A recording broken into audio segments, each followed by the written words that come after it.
Halo sahabatku, selamat datang kembali di channel Anak Muda Bercerita. Tempatnya kisah-kisah penuh intrik, emosi, dan plot twist yang bakal bikin kalian terpaku di depan layar. Gimana kabar kalian hari ini? Semoga selalu bahagia dan penuh semangat. Ya, sebelum kita masuk ke kisah Jena yang sangat tenang, namun mematikan dalam menghadapi pengkhianatan suaminya, yuk kita absen dulu.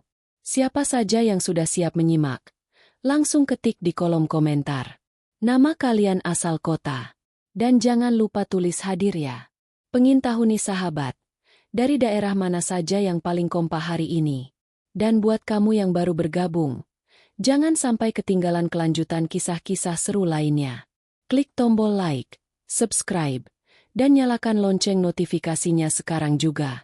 Dukungan kalian sangat berarti agar channel Anak Muda Bercerita terus berkembang dan menyajikan cerita yang lebih greget lagi. Sudah siap melihat bagaimana cara Jena membalas dengan elegan?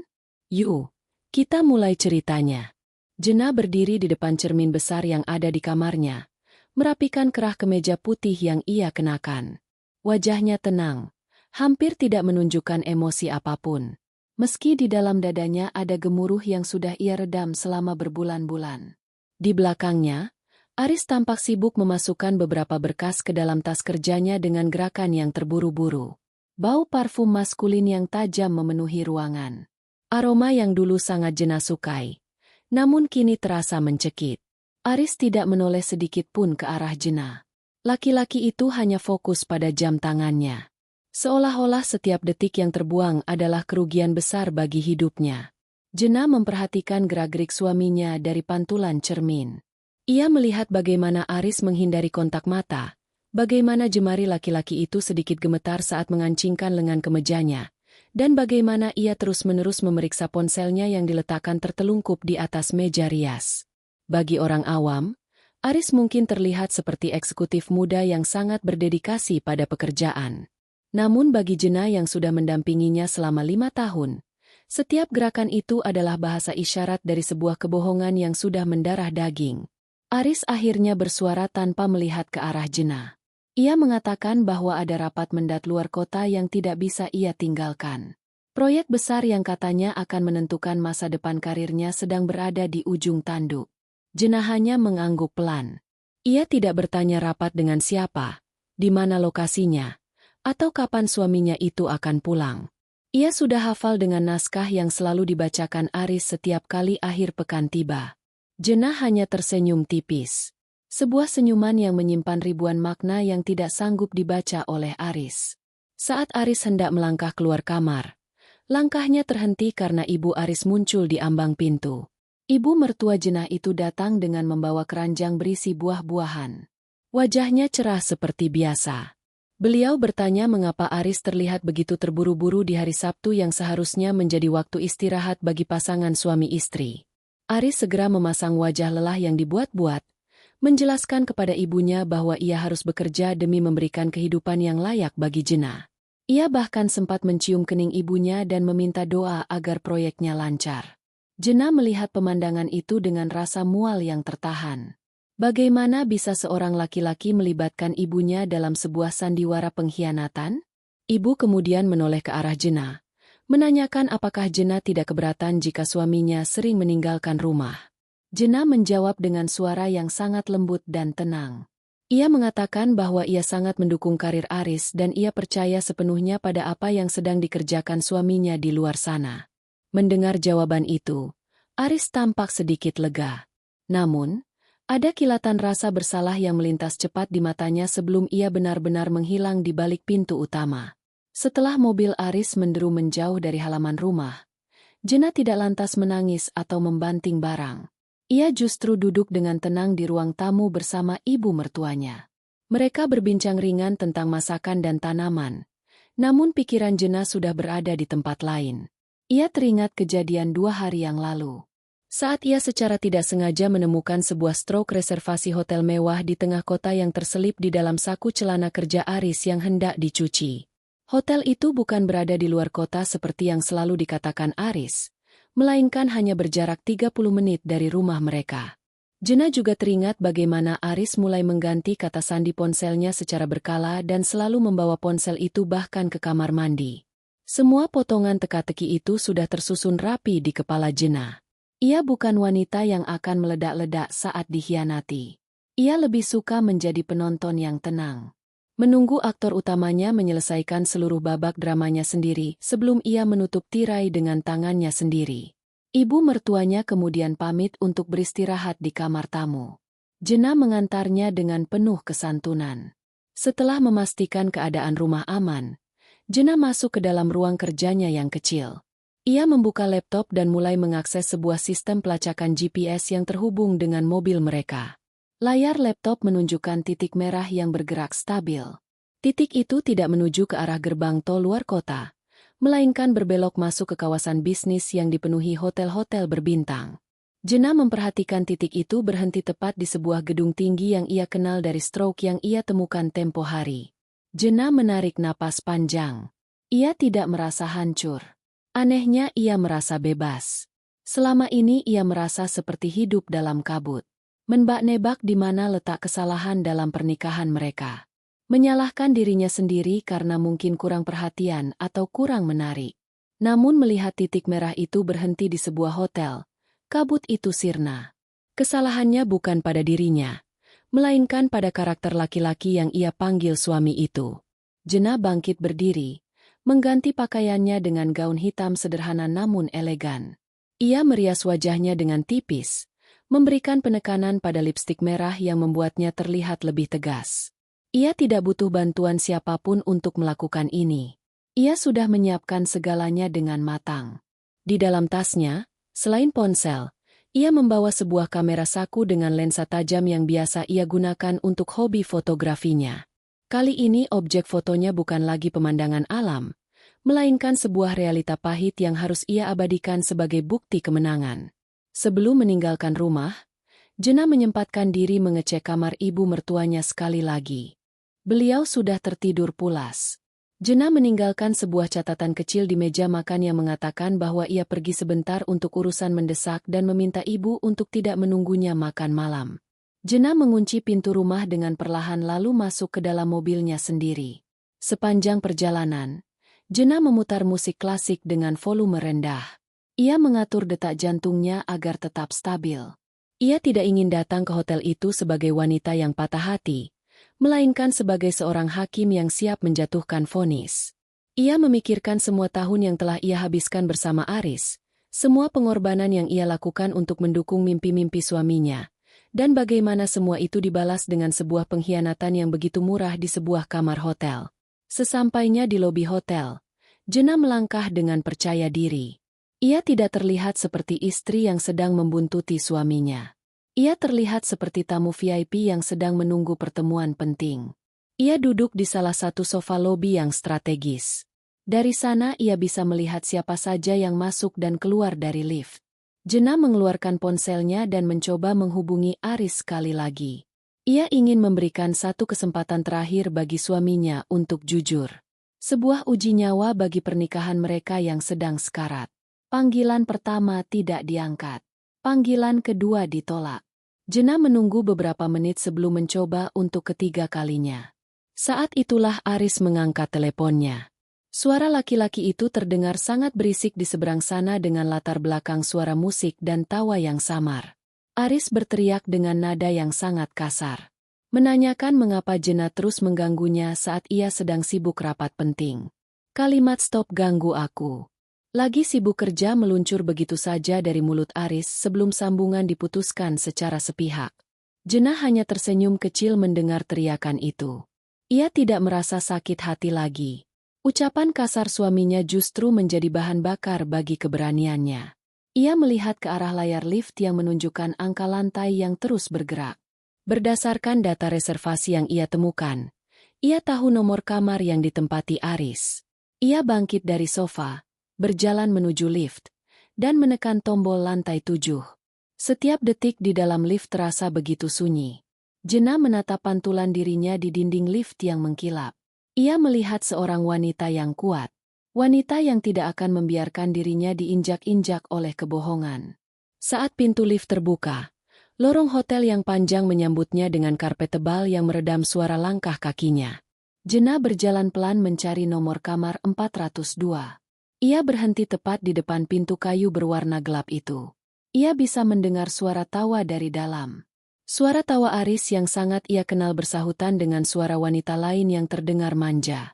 Jenah menarik napas dalam-dalam, mengeluarkan ponselnya dan bersiap untuk momen yang akan mengubah hidupnya selamanya. Ia sudah berdiri di depan pintu hotel tepat di mana pengkhianatan itu sedang dirayakan. Ia tidak mengetuk dengan keras. Ia hanya menunggu beberapa saat hingga pintu itu terbuka dari dalam karena ada pelayan hotel yang mengantarkan pesanan tambahan. Begitu pintu terbuka, pandangan Jenah langsung tertuju pada sosok laki-laki yang tadi membentaknya di telepon. Kini sedang duduk santai tanpa beban di atas sofa. Pintu kamar 402 itu terbuka lebar seiring dengan pelayan hotel yang mendorong troli makanan masuk ke dalam. Di sanalah Jenah berdiri mematung dengan tatapan yang sedingin es. Namun bibirnya menyunggingkan senyum tipis yang penuh teka-teki.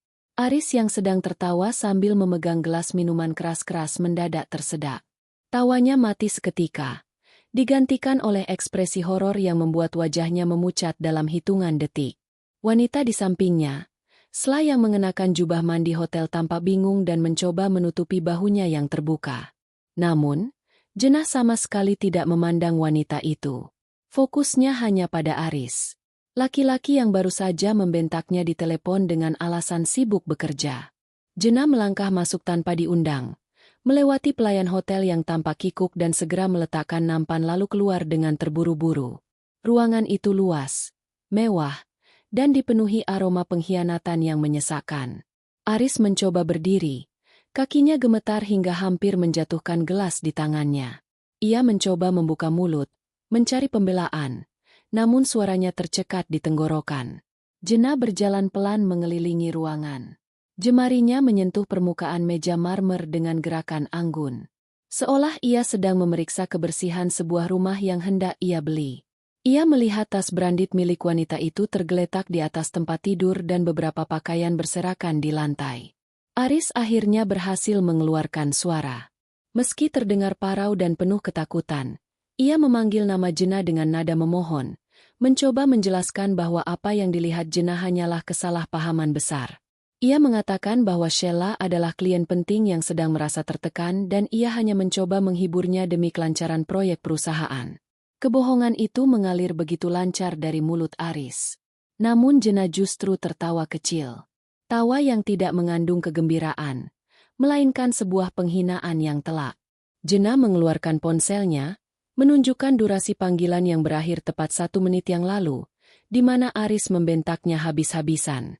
Jenah kemudian duduk di kursi kerja yang ada di sudut kamar, menyilangkan kakinya dengan elegan.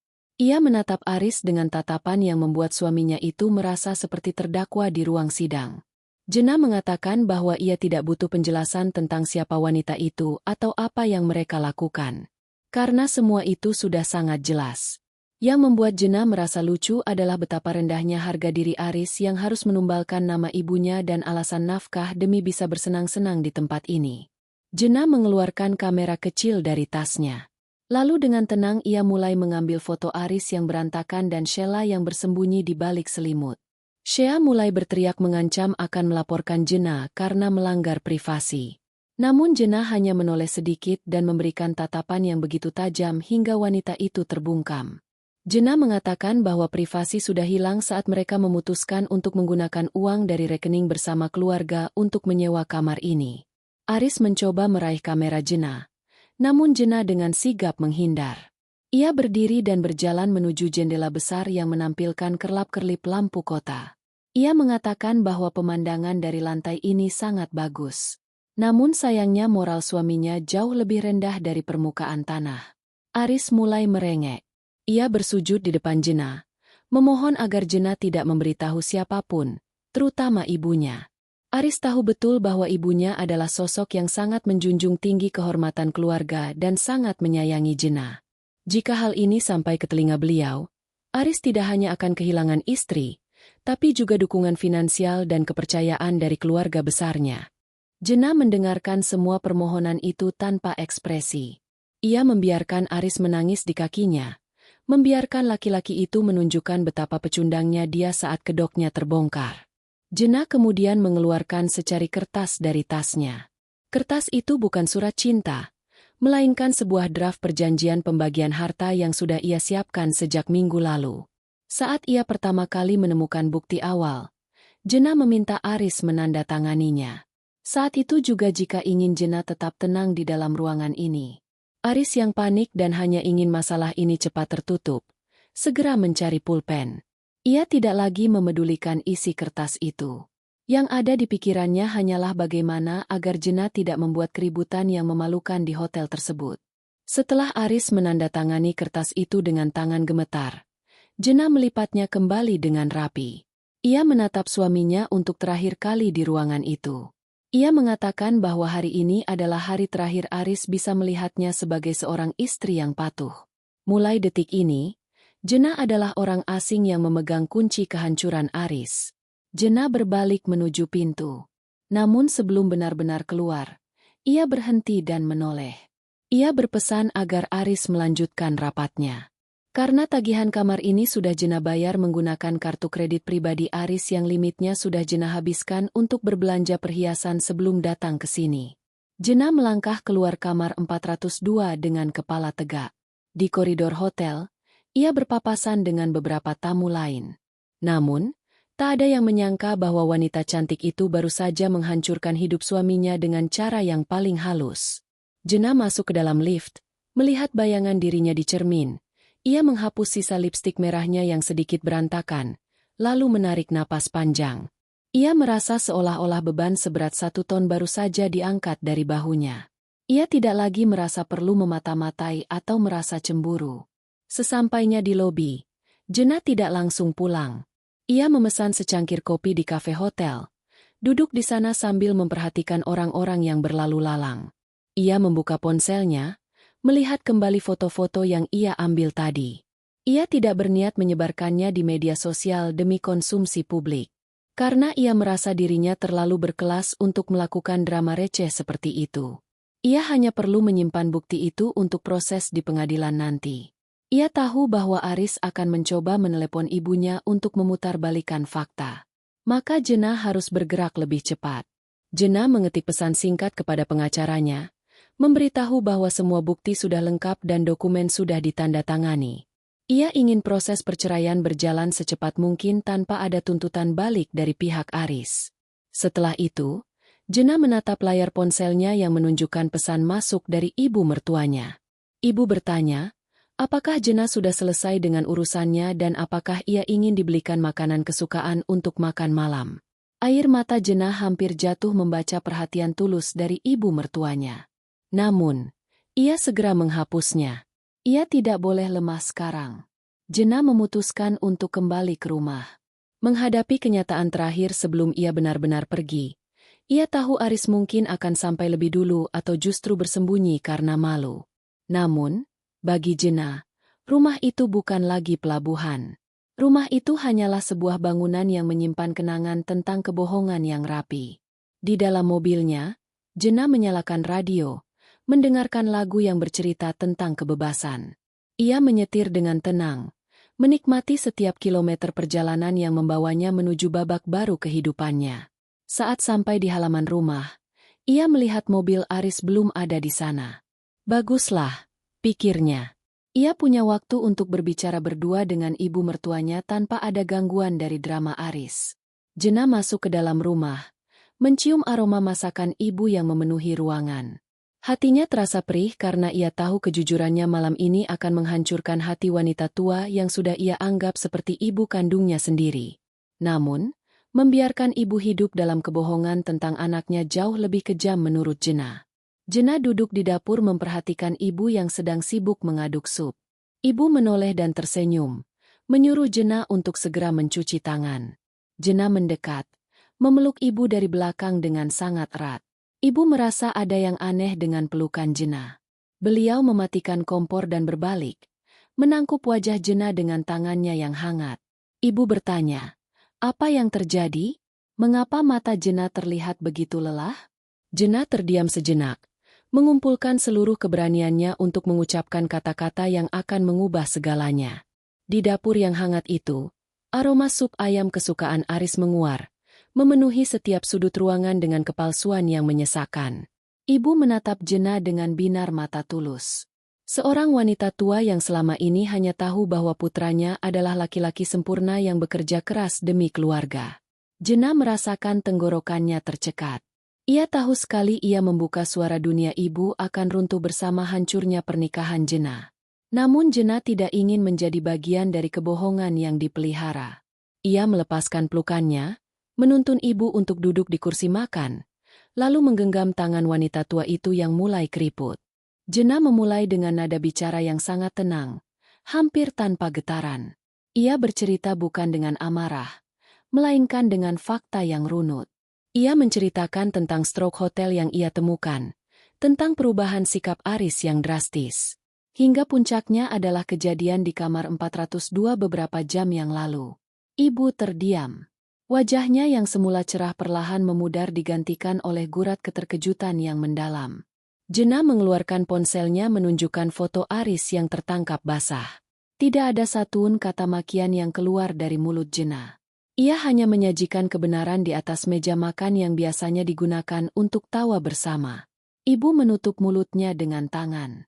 Air mata mulai mengalir di pipinya yang rentah. Beliau seolah tidak percaya bahwa putra tunggal yang ia besarkan dengan nilai-nilai moral yang tinggi bisa bertindak serendah itu. Ibu tidak menyalahkan Jena. Tidak juga mencari alasan untuk membela Aris. Kehancuran di mata ibu adalah bentuk kekecewaan terdalam seorang tua. Jena tetap diam membiarkan ibu memproses kenyataan pahit itu. Ia memberikan ruang bagi ibu untuk menangis sambil terus menggenggam tangannya. Memberikan kekuatan yang sebenarnya Jena sendiri pun sedang usahakan untuk tetap miliki. Di tengah suasana duka itu, suara Dru Aris terdengar memasuki halaman rumah. Langkah kakinya yang terburu-buru terdengar mendekati pintu utama. Aris masuk dengan wajah yang masih menyisakan sisa-sisa kepanikan. Namun saat melihat Jena duduk tenang bersama ibunya di meja makan, langkahnya terhenti. Ia melihat ponsel Jena yang masih menyala di atas meja, menampilkan foto yang paling ingin ia hapus dari muka bumi. Aris mencoba memasang wajah memelas. Ia langsung berlutut di hadapan ibunya, mencoba meraih tangan beliau sambil meracik 1000 janji palsu tentang kehilafan dan jebakan rekan kerja. Namun sebelum Aris sempat menyelesaikan kalimat pertamanya, ibu menarik tangannya dengan kasar. Sebuah pemandangan yang belum pernah Jena lihat sebelumnya. Ibu berdiri menatap putranya dengan tatapan yang penuh penghinaan. Beliau mengatakan bahwa ia tidak malu memiliki anak yang miskin, tapi ia sangat malu memiliki anak yang tidak punya kehormatan dan tega mengkhianati istri sebaik Jena. Aris tertegun. Ia menoleh ke arah Jena, berharap ada sedikit belas kasihan. Namun yang ia temukan hanyalah sepasang mata yang sudah tidak lagi mengenalinya sebagai suami. Jena kemudian bangkit. Ia masuk ke dalam kamar dan mengeluarkan 2 koper besar yang ternyata sudah ia kemas sejak sore tadi. Semua barang-barangnya mulai dari pakaian hingga dokumen penting sudah tertata rapi. Ia tidak berniat meninggalkan rumah ini dengan tangan kosong atau dalam keadaan terusir. Ia pergi sebagai pemenang yang mengambil kembali kemerdekaannya. Aris mencoba menghalangi jalan Jena, memohon agar mereka membicarakan ini baik-baik demi nama baik keluarga. Namun Jena hanya memberikan 1 lembar kertas perjanjian yang sudah ditandatangani Aris di hotel tadi. Jena mengingatkan Aris tentang poin-poin di dalam kertas itu. Aris setuju untuk menyerahkan rumah ini atas nama Jena sebagai kompensasi atas kerugian moral dan ia harus keluar dari rumah ini dalam waktu 24 jam. Aris terenganga. Ia baru menyadari betapa cerdiknya Jena saat ia sedang dalam kondisi panik di hotel tadi. Ia telah menandatangani surat kematian finansialnya sendiri. Jena tidak peduli dengan protes Aris. Ia hanya berpaling pada ibu, memeluknya untuk terakhir kali dan berjanji akan tetap menganggap beliau sebagai ibunya. Meski statusnya dengan Aris sudah berakhir. Malam itu, Jena melangkah keluar dari rumah yang pernah ia impikan akan menjadi tempatnya menua. Ia memasukkan koper-kopernya ke dalam bagasi mobil dengan tenang. Aris masih berteriak-teriak di ambang pintu, mencoba mencari celah hukum atau sekadar simpati. Namun, Jena sudah tidak mendengarkan lagi. Ia masuk ke dalam kemudi, menyalakan mesin, dan perlahan meninggalkan halaman rumah itu. Di kaca spion, ia melihat ibu berdiri di teras, melambai pelan dengan wajah yang sembab. Sementara Aris terduduk lesu di lantai, menyadari bahwa ia baru saja kehilangan segalanya dalam satu malam. Jenna berkendara menuju sebuah apartemen yang sudah ia sewa secara rahasia sejak sebulan yang lalu. Ia adalah tipe wanita yang selalu memiliki rencana cadangan. Baginya, pernikahan adalah sebuah komitmen. Tapi jika komitmen itu dirusak, maka ia harus memiliki skoci untuk menyelamatkan dirinya sendiri. Apartemen itu tidak besar, namun sangat nyaman dan penuh dengan barang-barang yang mencerminkan seleranya sendiri, bukan selera Aris yang selalu dominan. Ia meletakkan kunci di atas meja, menarik napas dalam, dan merasakan keheningan yang menenangkan. Ia duduk di sofa apartemennya, membuka laptop untuk memeriksa email dari pengacaranya. Draft gugatan cerai sudah dikirim ke pengadilan agama secara online. Jenna tersenyum puas melihat efisiensi kerjanya. Ia kemudian membuka media sosialnya bukan untuk memposting drama, melainkan untuk mengganti status hubungannya dan menghapus semua foto bersama Aris. Ia ingin memulai lembaran baru tanpa ada jejak laki-laki itu di ruang digitalnya. Namun, tiba-tiba sebuah notifikasi masuk ke ponselnya. Sebuah pesan dari nomor tak dikenal yang berisi ancaman dari Shea, wanita selingkuhan Aris. Shea mengancam akan menuntut Jenna atas pencemaran nama baik karena foto-foto yang diambil di hotel. Jenna hanya mendengus meremehkan. Ia tidak membalas pesan itu dengan kata-kata kasar. Ia justru mengirimkan balik sebuah foto dokumen yang menunjukkan bahwa Sheila juga terlibat dalam penggelapan dana kecil-kecilan di perusahaan tempatnya bekerja. Data yang didapatkan Jenna dari hasil penyelidikannya yang diam-diam. Pesan ancaman dari Shell langsung berhenti seketika. Jenna tahu betul bahwa dalam permainan ini, siapa yang memegang informasi paling banyak adalah pemenangnya. Malam semakin larut. Namun Jenna tidak merasa mengantuk. Ia merasa energinya meluap-luap. Ia mulai menata baju-bajunya ke dalam lemari, membuang semua benda yang masih mengingatkannya pada Aris. Ia menemukan sebuah bingkai foto kecil di saku koper. Foto pernikahannya 5 tahun lalu. Ia menatap wajah Aris yang dulu terlihat sangat tulus. Lalu tanpa keraguan sedikitpun, ia mengeluarkan foto itu dari bingkai, merobeknya menjadi potongan-potongan kecil dan membuangnya ke tempat sampah. Keesokan paginya, Jenna terbangun oleh sinar matahari yang masuk melalui celah gorden apartemennya. Ia merasa segar. Tidak ada beban yang biasanya menghimpit dadanya setiap kali ia bangun di samping Aris. Ia membuat kopi, duduk di balkon sambil melihat kesibukan kota di bawah sana. Ia menyadari bahwa hidupnya baru saja dimulai kembali di usianya yang ke-30. Ia masih punya karir yang bagus, sahabat-sahabat yang setia, dan yang paling penting ia memiliki dirinya sendiri kembali. Teleponnya berdering. Itu adalah pengacaranya yang mengabarkan bahwa Aris baru saja menghubunginya dengan nada marah-marah, namun akhirnya bersedia mengikuti proses perceraian secara kooperatif setelah menyadari posisinya yang terpojok. Jenna mengangguk paham. Ia meminta pengacaranya untuk memastikan semua aset yang sudah disepakati benar-benar berpindah tangan sebelum sidang pertama dimulai.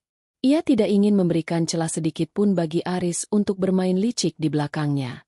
Siang harinya, Jenna memutuskan untuk pergi ke sebuah galeri seni. Tempat ia dulu sering menghabiskan waktu sebelum Aris melarangnya karena dianggap membuang-buang uang. Di sana ia berjalan perlahan menikmati setiap lukisan. Ia merasa seperti menemukan kembali bagian dari jiwanya yang sempat hilang. Namun saat ia sedang asyik menatap sebuah lukisan abstrak, ia merasakan seseorang berdiri di sampingnya. Seseorang yang suaranya sangat ia kenal, namun sudah lama tidak ia dengar.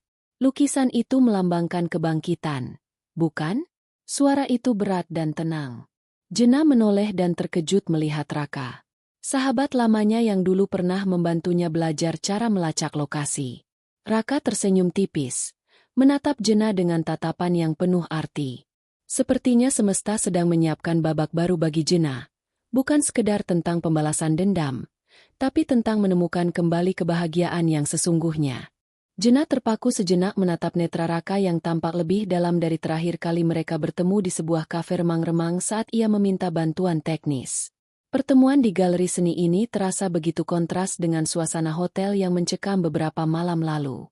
Raka tidak bertanya mengapa Jena ada di sana, atau mengapa ekspresi Jena tampak begitu lega meski ada gurat kelelahan yang samar. Laki-laki itu seolah sudah tahu segalanya tanpa perlu Jena mengucap satu patah kata pun. Mereka berdiri bersisian menatap lukisan abstrak dengan sapuan warna biru dan emas yang dramatis. Sebuah simbol kebangkitan dari abu kehancuran. Raka memecah keheningan dengan suara rendahnya, mengajak Jena berjalan menyusuri lorong galeri yang sunyi. Ia bercerita tentang proyek terbarunya dalam mengamankan data perusahaan besar. Sebuah dunia yang sangat jauh dari drama domestik yang baru saja Jena lalui. Namun, Jena merasa nyaman. Percakapan dengan Raka selalu logis tanpa basa-basi emosional yang melelahkan.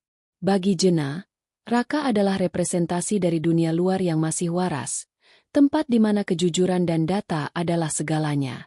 Sambil melangkah, Jena menyadari bahwa selama 5 tahun ini, Aris telah perlahan-lahan memutus aksesnya ke teman-teman cerdas seperti Raka, mengurungnya dalam rutinitas domestik yang mematikan nalar. Di tengah obrolan mereka, ponsel Jena bergetar hebat di dalam tas. Nama Aris muncul di layar berkali-kali seperti serangan tanpa henti. Jena tidak mematikan ponselnya. Ia hanya membiarkannya bergetar. Markan Aris merasakan kecemasan yang dulu sering Jena rasakan saat menunggu kabar darinya.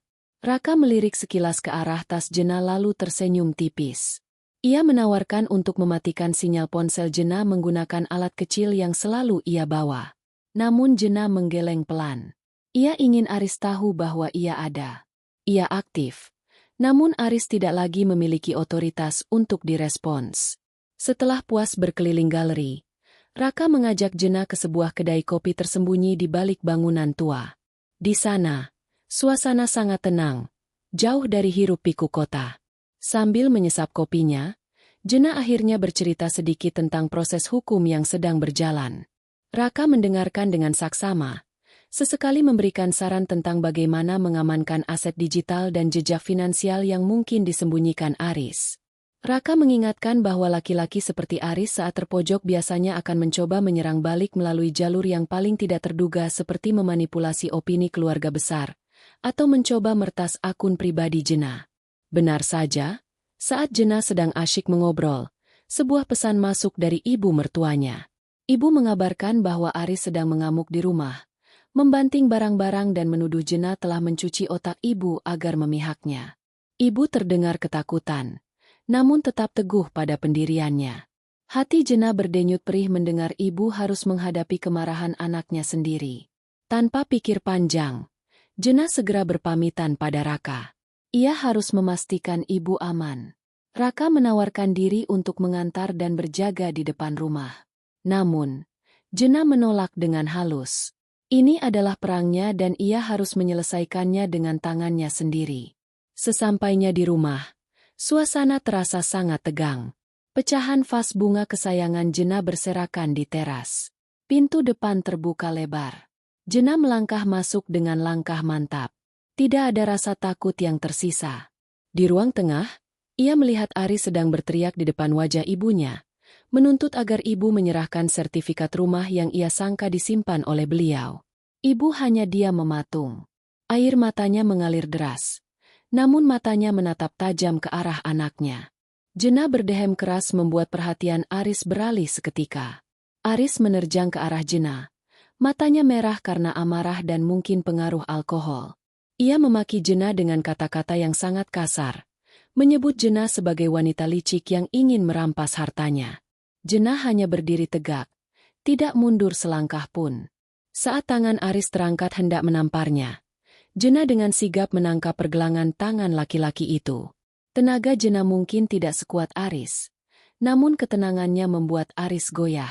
Jena berbisik tepat di telinga Aris, mengingatkan bahwa ada kamera CCTV yang baru saja ia pasang secara tersembunyi di sudut plafon pagi tadi sebelum ia pergi ke galeri. Mendengar kata CCTV, Aris mendadak layu. Ia melepaskan cengkeramannya dan mundur beberapa langkah. Jena menjelaskan bahwa setiap tindak kekerasan yang dilakukan Aris di rumah ini akan langsung terkirim ke server pengacaranya dan akan mempercepat proses penahannya.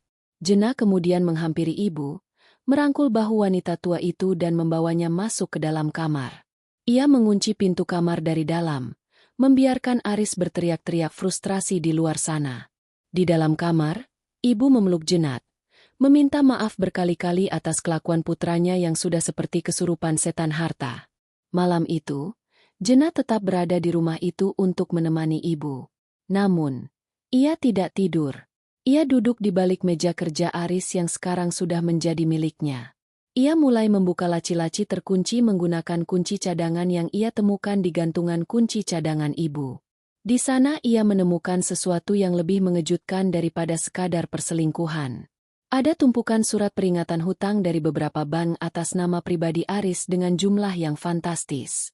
Ternyata kemewahan yang selama ini dipamerkan Aris di hotel dan barang-barang branded Sheila bukan berasal dari gaji besarnya, melainkan dari pinjaman yang menumpuk. Jenna menyadari bahwa Aris sedang berada di ambang kebangkrutan total. Itulah alasan mengapa ia begitu panik saat Jenna meminta hak atas rumah ini. Rumah ini adalah satu-satunya aset yang belum dijaminkan karena atas nama ibu dan almarhum ayah Aris yang kemudian dihibahkan kepada mereka saat menikah. Jenna segera memotret semua surat hutang itu. Ini adalah senjata tambahan yang sangat kuat. Di pengadilan nanti, ia bisa membuktikan bahwa Aris bukan hanya suami yang tidak setia, tapi juga kepala rumah tangga yang tidak bertanggung jawab secara finansial dan membahayakan masa depan keluarga. Keesokan paginya, saat matahari mulai menyelinap masuk, suasana rumah sudah sepi. Aris sepertinya pergi entah kemana setelah kelelahan mengamuk semalaman. Jenna menyiapkan sarapan sederhana untuk ibu. Saat mereka sedang makan dalam diam, ibu tiba-tiba berkata bahwa beliau ingin Jenna menjual rumah ini saja.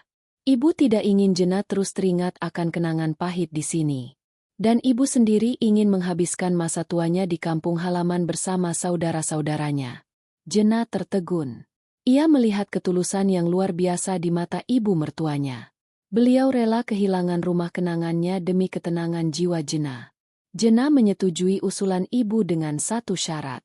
Sebagian besar hasil penjualan rumah akan digunakan untuk membeli rumah kecil yang nyaman bagi ibu di kampung dan sisanya akan ditabung untuk biaya kesehatan ibu. Ibu menangis haru. Tidak menyangka menantunya tetap memikirkan kesejahteraannya di saat ia sendiri sedang berjuang menghadapi perceraian.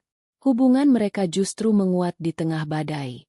Membuktikan bahwa ikatan batin tidak melulu soal darah, tapi soal rasa hormat dan kasih sayang yang tulus. Siang harinya, Jenna mulai menghubungi agen properti. Ia ingin proses ini berjalan cepat sebelum Aris kembali dengan ide gila lainnya. Saat sedang berbicara di telepon, ia melihat mobil Aris masuk ke halaman. Tapi kali ini ia tidak sendirian. Ada Sheila di dalam mobil itu, duduk di kursi penumpang dengan wajah menantang. Mereka turun dari mobil dan melangkah masuk rumah seolah-olah mereka adalah pemilik sah tempat itu. Sheila mulai mengomentari dekorasi rumah Jenna dengan nada menghina.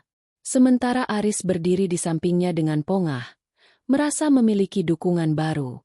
Jenna hanya melipat tangannya di dada, berdiri di tangga utama.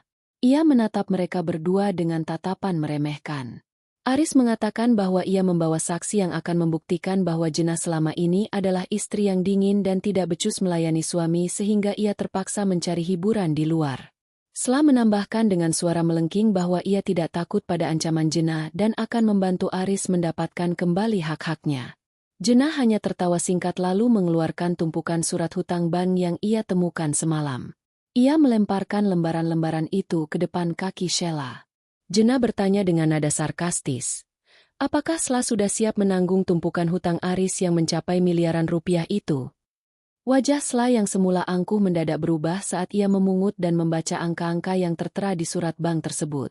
Ia menoleh ke arah Aris dengan tatapan tidak percaya. Sementara Aris mencoba merebut surat-surat itu dengan wajah yang merah padam karena malu. Jenna menjelaskan bahwa jika Sheila ingin bersama Aris, maka ia juga harus siap hidup dalam kejaran debt collector dan kehilangan gaya hidup mewahnya. Sheila yang memang hanya mencintai uang Aris mulai menunjukkan gelagat panik. Ia melepaskan gandengan tangannya dari lengan Aris dan mulai mundur menuju pintu. Aris mencoba menahan Sheila, memohon agar ia tetap tinggal. Namun wanita itu justru memaki Aris dan menyebutnya sebagai penipu yang tidak modal. Pemandangan itu sungguh ironis bagi Jena. Perselingkuhan yang katanya dibangun atas dasar kenyamanan itu hancur hanya dalam hitungan detik saat dihadapkan pada kenyataan finansial yang pahit. Setelah Shell pergi dengan mobil taksi online yang dipesannya terburu-buru, Aris terduduk lemas di lantai ruang tamu. Ia kehilangan segalanya, istrinya, ibunya, selingkuhannya, dan sebentar lagi harga dirinya di depan hukum. Jena menatap laki-laki itu dari kejauhan. Tidak ada lagi rasa benci. Yang ada hanyalah rasa kasihan pada jiwa yang begitu kecil dan rakus.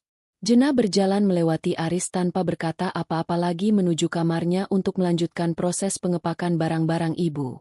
Malam itu, Jena duduk sendirian di taman belakang. Melihat bintang-bintang yang mulai bermunculan, ia merasa proses pembersihan hidupnya hampir selesai. Ia telah membuang sampah-sampah yang selama ini mengotori hari-harinya. Namun, ia tahu bahwa perjalanan menuju pengadilan masih akan panjang dan penuh intrik. Ia mengambil ponselnya, melihat ada satu pesan dari Raka yang menanyakan kabarnya. Jena tersenyum. Setidaknya ia tahu ada satu orang yang bisa ia percaya di dunia yang penuh kepalsuan ini. Ia membalas pesan Raka dengan singkat, memberitahu bahwa badai besar sudah lewat dan kini ia sedang menunggu pelangi. Tanpa ia sadari, di luar gerbang rumah, sebuah mobil hitam terparkir cukup lama. Seseorang di dalamnya sedang memperhatikan setiap gerak-gerik Jena melalui teropong. Sepertinya Aris bukan satu-satunya ancaman yang harus dihadapi Jena. Ada rahasia lain yang belum terungkap. Sesuatu yang berkaitan dengan masa lalu Aris yang lebih gelap dari sekadar hutang dan perselingkuhan. Jena harus tetap waspada karena permainan ini baru saja memasuki level yang lebih berbahaya. Malam itu, kesunyian di halaman belakang rumah terasa mencekam. Seolah alam semesta sedang menahan napas sebelum badai susulan datang menerjang. Jena yang masih terduduk di bangku taman merasakan tengkuknya meremang. Ia bukan tipe wanita yang penakut, namun instingnya sebagai seseorang yang baru saja melewati pengkhianatan menjadi sangat tajam. Ia melirik ke arah gerbang besi tinggi yang membatasi rumahnya dengan jalan raya. Di sana di bawah remang lampu jalan yang berkedip, sebuah mobil sedan hitam terparkir diam. Mesinnya mati, lampunya padam. Namun, Jena bisa merasakan ada sepasang mata yang sedang menghitung setiap gerak-geriknya. Jena tidak menunjukkan kepanikan. Ia bangkit dengan perlahan, merapikan gaun tidurnya, lalu berjalan masuk ke dalam rumah dengan langkah yang sangat natural. Begitu pintu terkunci, ia segera menuju ruang kendali CCTV yang ia pasang di sudut ruang kerja. Jemarinya menari di atas papan ketik, memperbesar tangkapan layar dari kamera depan. Plat nomor mobil itu tertutup lumpur yang sengaja dioleskan. Sebuah teknik klasik untuk menghindari pelacakan. Jena segera mengambil tangkapan layar dan mengirimkannya kepada Raka melalui pesan singkat. Ia tahu jika ada orang yang bisa melacak bayangan di tengah kegelapan. Orang itu adalah Raka. Di lantai atas, ibu sudah tertidur pulas setelah kelelahan menangis seharian. Jena bersyukur wanita tua itu tidak perlu menyaksikan ketegangan baru ini. Sementara itu, Aris masih berada di ruang tamu, terkapar di sofa dengan botol minuman kosong di sampingnya. Laki-laki itu tampak hancur. Namun Jena tidak lagi memiliki setetes pun rasa iba. Ia melewati Aris menuju dapur untuk mengambil segelas air putih. Namun, langkahnya terhenti saat ia melihat sebuah amplop coklat besar terselip di bawah pintu utama. Amplop itu tidak ada di sana saat ia masuk tadi. Seseorang baru saja menyelipkannya dalam hitungan detik dengan tangan yang dilapisi tisu agar tidak merusak sidik jari. Jena mengambil amplop itu. Di dalamnya terdapat tumpukan foto-foto lama Aris, namun bukan foto bersama wanita lain. Foto-foto itu menunjukkan Aris sedang berada di sebuah gudang tua bersama beberapa orang pria bertato yang tampak sangar. Di foto lainnya, Aris terlihat sedang menandatangani tumpukan dokumen yang stempelnya bukan berasal dari perusahaan tempatnya bekerja, melainkan sebuah yayasan fiktif yang pernah digerebek polisi tahun lalu karena kasus pencucian uang. Jena menutup mulutnya. Jantungnya berdegup kencang. Ternyata kebusukan Aris jauh lebih dalam dari sekadar perselingkuhan dan hutang ban. Laki-laki itu terlibat dalam jaringan yang berbahaya. Jena menyadari bahwa alasan Aris bersikap kasar dan mematikan telepon dengan kalimat, "Stop ganggu aku." Lagi sibuk kerja di hotel tempo hari. Mungkin bukan hanya karena sedang bersama Sheila, ada pertemuan lain yang terjadi di kamar atau lantai yang sama. Sebuah transaksi yang seharusnya tidak jenah ketahui. Pesan moral kejujuran mungkin menghancurkan segalanya pada awalnya. Tapi ia adalah satu-satunya pondasi untuk membangun kembali hidup yang bermartabat. Jangan takut melepaskan apa yang merusak jiwamu. Karena saat satu pintu kebohongan tertutup, semesta akan membukakan 1000 pintu kebenaran yang jauh lebih indah. Terima kasih sudah mengikuti perjalanan Jena. Jangan lupa like, komen, dan subscribe untuk cerita inspiratif lainnya di Anak Muda Bercerita.